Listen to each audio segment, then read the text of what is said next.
இன்னைக்கு சாப்பாடு பார்த்துருவோமா. இன்றைக்கி சாப்பாடு வந்து சுட சுட சாதம் ரைஸ் குக்கரில்,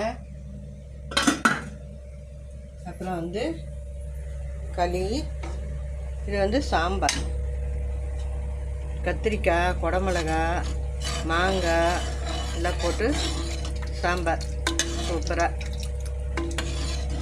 அருமையான சாம்பார், களி,